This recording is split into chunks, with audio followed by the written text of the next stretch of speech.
Assalamualaikum warahmatullahi wabarakatuh. Hamdan wa syukran lillah, ma ba'du. Pemirsa yang dirahmati oleh Allah Subhanahu wa taala, kembali lagi dengan saya Al-Fakir Fikri AZ. Mohon maaf yang sebesar-besarnya baru membuat konten video lagi karena ada kesibukan yang lainnya. Pemirsa yang dirahmati oleh Allah Subhanahu wa taala yang saya cintai, mudah-mudahan yang menyimak video ini, mudah-mudahan kita semuanya diberikan sehat walafiat, panjang umur, berkah rizki. Amin ya Allah ya Rabbal alamin. Jangan lupa dukung terus channel Sunan Huda TV dengan cara like, subscribe, dan share seluas-luasnya. Insya Allah HP kita, media kita yang kita miliki menjadi nilai ibadah untuk syiar agama Allah Subhanahu wa taala. Pemirsa, para subscriber Sunan Huda TV yang dirahmati oleh Allah Subhanahu wa taala,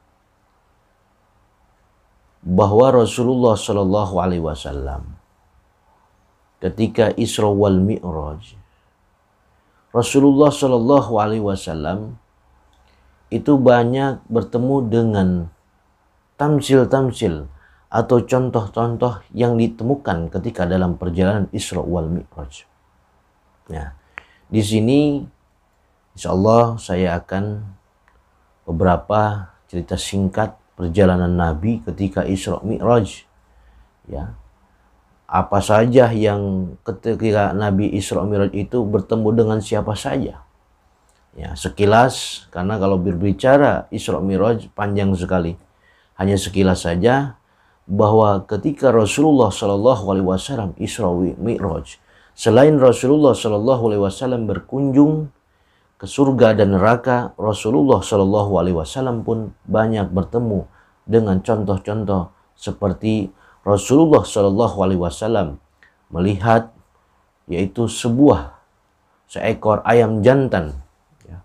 Ayam jantan yang kulitnya yang bulunya halus, dibawa kepalanya berada di bawah aras dan kedua kakinya berada di dasar bumi yang paling dalam.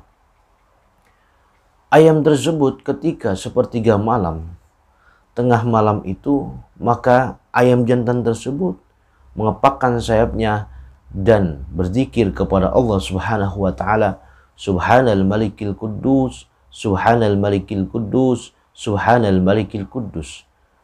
Ayam jantan yang berada di bawah aras tersebut berzikir di sepertiga malam, di pertengahan malam, lalu berzikir, maka otomatis ayam-ayam yang berada di alam dunia semuanya ikut berzikir. Cuman kita tidak memahaminya. Makanya kita sering mendengar ayam jam 12 malam, jam 1, jam 2, jam 3 itu kukuruyuk. Nah, apa itu? Itu adalah zikir. Mereka sedang zikir membangunkan kita. Ayo mengingat Allah. Ayo amparkan sejadah mengingat kepada Allah Subhanahu wa taala. Amparkan sajadah, banyakin istighfar. Salat tahajud, banyakin istighfar, memohon ampunan kepada Allah Subhanahu wa taala. Dan yang kedua, memohonkan atas segala persoalan kita ini agar diberikan solusi oleh Allah Subhanahu wa taala. Ayam ternyata bukan hanya sekedar berkokok di tengah malam, mereka semuanya berzikir kepada Allah Subhanahu wa taala. Dan juga Nabi ketika Isra wal Mi'raj itu bertemu dengan orang yang sedang mencakar-cakar mukanya. Masya Allah, naudzubillah, naudzubillah. Ini orang yang mencakar-cakar mukanya sendiri dengan kukunya sendiri sampai berdarah-darah.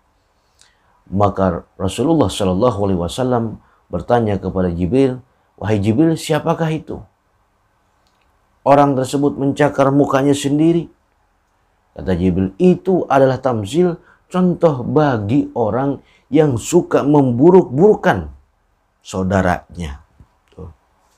Menjelek-jelekan saudaranya. Naudzubillah.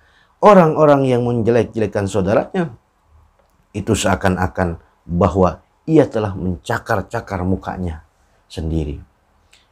Dan dalam perjalanan terus Nabi bertemu dengan siapa? dengan orang yang dipotong lidahnya. Sudah dipotong, lepas, nyambung lagi, dipotong-potong terus.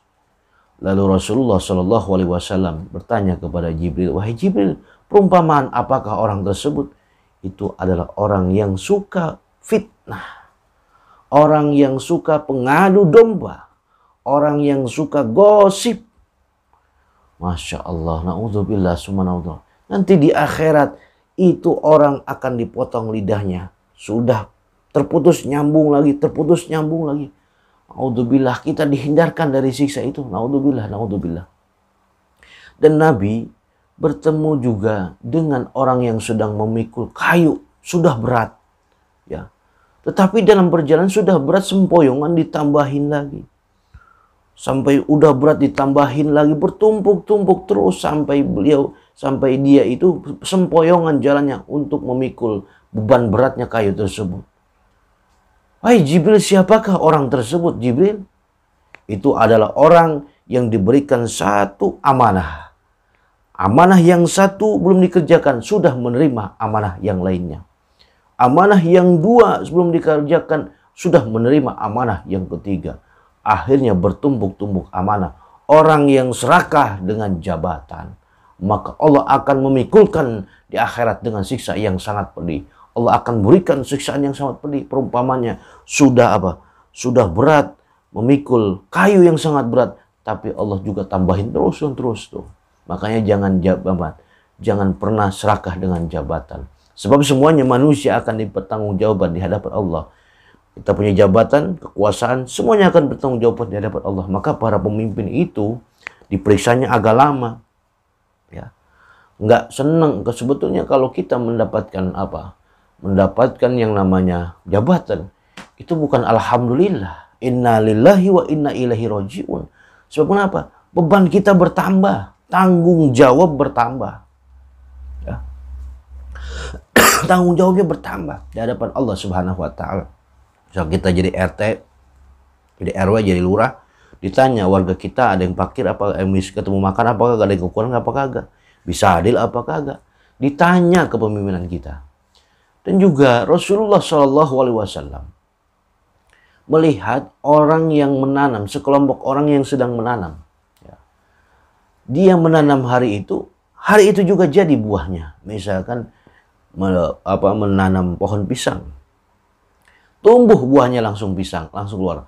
Ketika pisangnya dipetik, tumbuh langsung. Keluar lagi pisang tersebut. Subhanallah. Kalau ia menanam jeruk, maka tumbuh langsung jeruknya pada waktu itu juga dalam sekejap mata. Itulah kekuasaan Allah Subhanahu wa Ta'ala. Wahai Jibril, perumpamaan apa orang tersebut? Wahai Jibril, itu adalah orang yang ketika di dunia umatmu adalah dermawan. Ahli sodakoh. Ahli sodakoh. Apa aslinya? Orang yang sering bersedekah, mengeluarkan hartanya di jalan Allah, bangun masjid, bangun pesantren, bangun musola, bantu fakir miskin, anak yatim. Itu semuanya adalah Allah lipat gandakan. Allah balas dengan lipat ganda. Ya.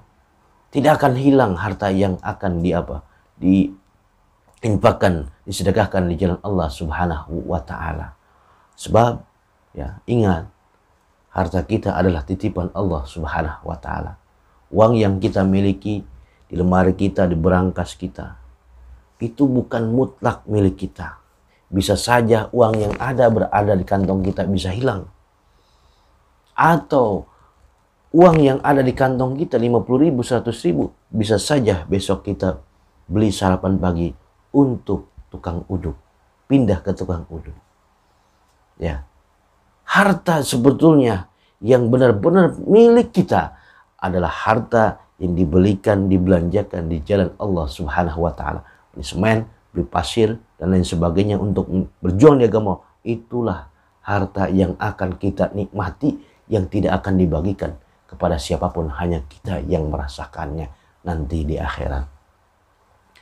Di banyak sekali kejadian Isra wal Mi'raj ketika Rasulullah dalam perjalanan bertemu dengan, Masya Allah, kalau bercerita tentang Isra Mi'raj ini panjang sekali. Ya, ini hanya sekilas, mudah-mudahan menambah wawasan, menambah ilmu, wabil khusus untuk pribadi, umumnya untuk semuanya. Mudah-mudahan membawa hikmah, pelajaran sangat besar. Mudah-mudahan kita semuanya oleh Allah Subhanahu wa taala diberikan keimanan yang kuat, kesehatan lahir batin. Mohon maaf al-fakir apabila ada kesalahan dan kurangannya. Assalamualaikum warahmatullahi wabarakatuh.